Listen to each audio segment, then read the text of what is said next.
Welcome to the Weekly Digest, where we highlight the works of ministers of government as they push the administration's development agenda.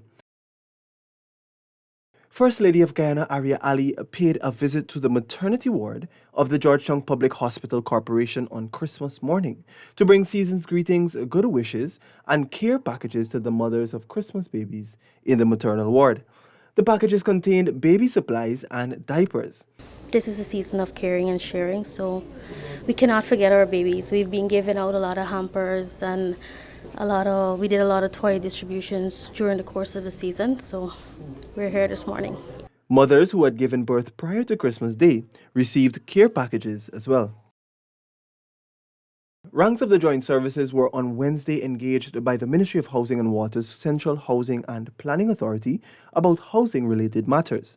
Ranks were pre-qualified for loans for home construction, and those who were allocated house lots had the opportunity to apply for the cement and steel housing assistance. The event was hosted at Base Camp Ayangana, Georgetown, and was spearheaded by Minister of Housing and Water, Colin Crowell. This is in keeping with President Dr. Mohammed Irfan Ali's recent commitment to the joint services. Members of the disciplined forces lauded government's initiative, which will allow the ranks to capitalize on the various opportunities. Housing and Water Minister Colin Crowell, during remarks, highlighted how important home ownership is for everyone. Minister Crowell also alluded to the various initiatives that were implemented to guarantee that people can obtain financing to construct or pay for their homes easily. This is how we operate as a government, and that is to ensure that we work with all possible institutions so that we can encourage each one of you to have your own home, to have your own environment, for where when you are concentrating on protecting the state, you have an environment for your children, a secured environment for your family. And that is what we all strive to ensure, that we have betterment for ourselves and for our family.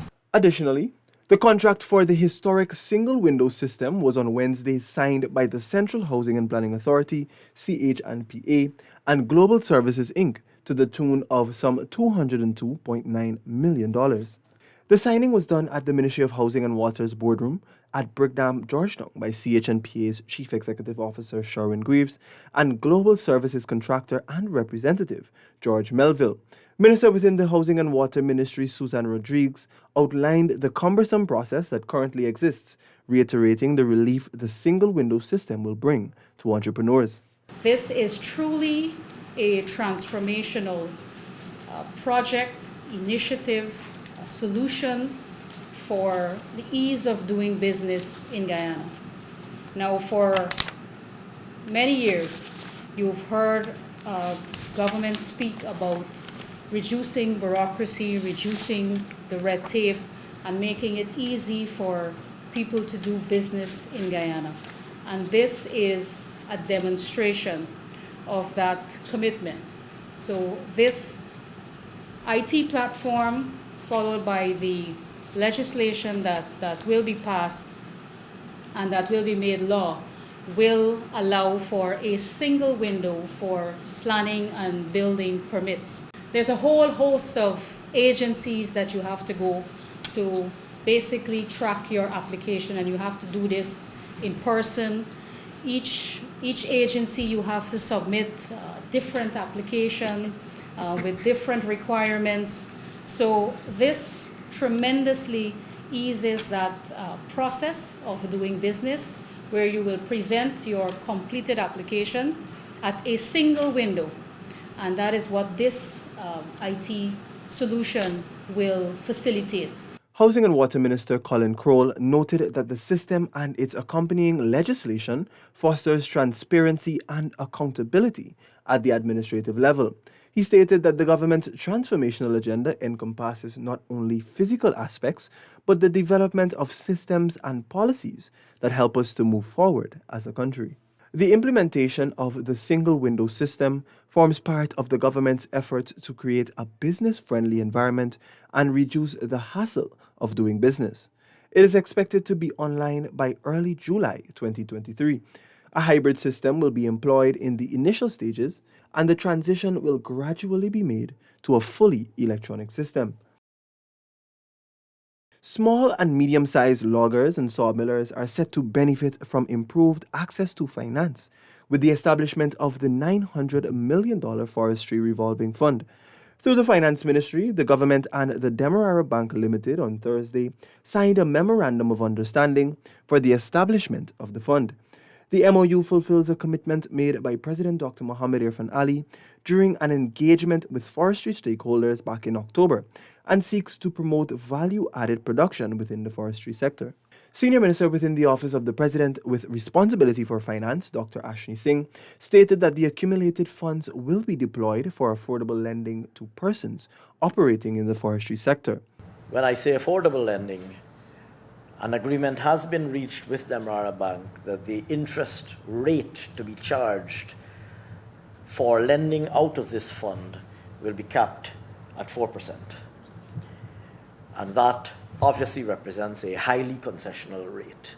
He noted that the MOU represents the government's commitment to ensuring a diversified economy that is not dependent on one productive sector. Natural Resources Minister Vikram Bharat said that access to finance for small loggers and availability of concession were the primary issues coming out of a previous engagement. It is indeed pleasing for me as Minister of Natural Resources that we have reached this stage where we have bargained, of course, with the intervention of His Excellency President Ali, bargained with Demerara Bank that we can now access finance for our small loggers, our sawmillers, and to ensure that the forestry sector is being restored and returned to its former glory days. Trainee nursing assistants are encouraged to provide care to patients with a professional and sympathetic attitude. They must remember why they pursued the profession, according to Health Minister Dr. Frank Anthony, as he was speaking at a launch of a nursing assistant program in Region 2 recently. These trainees, once certified, will provide direct care to patients in hospitals, nursing homes, and home care. They are a vital part of a larger care team that helps patients with basic needs including eating, bathing, grooming, mobility, and more. If we adopt that attitude, then you would see that things would change, and we'll have a lot of people who would want to come to the institution because they recognize that when they come to the institution, they're getting somebody who can care for them, right? And that is very, very important. Dr. Anthony believes the negative perception of the service in the health system can be transformed if there is the adoption of a proper attitude. As a result, he noted that the government through the Health Ministry is working aggressively to improve the overall healthcare system in Guyana. We can have the best improvements in the healthcare system. We can have the best buildings, best equipment, best everything. But if you got one person who got the wrong attitude and who are hoggish to people, then it turns everything else that the whole team has been doing. Friday marked the final day of trials for the case challenging the legality of the Natural Resources Fund Act in the High Court before Justice Navindra Singh. The ruling is set for March 17, 2023. This is according to Attorney General and Legal Affairs Minister Anil Nandlal. We made an application now to put our submissions in writing before the court. That we are to do sometime by the 10th of February, and then by the 20th of February, both sides are to reply to each other. He also expressed that the rule of law will prevail and that the opposition's effort to garner vindication of their unlawful acts cannot be supported by law.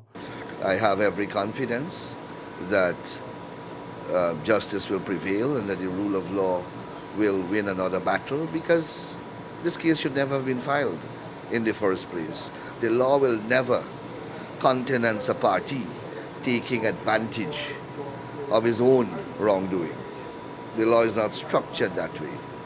The parliamentary mace case stems from the opposition's challenging of the Natural Resources Fund (NRF) Act on the grounds that there was no consultation for the formulation of the act and that the parliamentary mace must be in place for the law to be validly passed in the National Assembly. To this end, the Attorney General reiterated that the opposition had forfeited their right to consultations on the act with their unlawful conduct. This brings us to the end of this edition of Weekly Digest. For these and other government-related stories, do log on to our website at dpi.gov.gy and our social media platforms as well. Goodbye.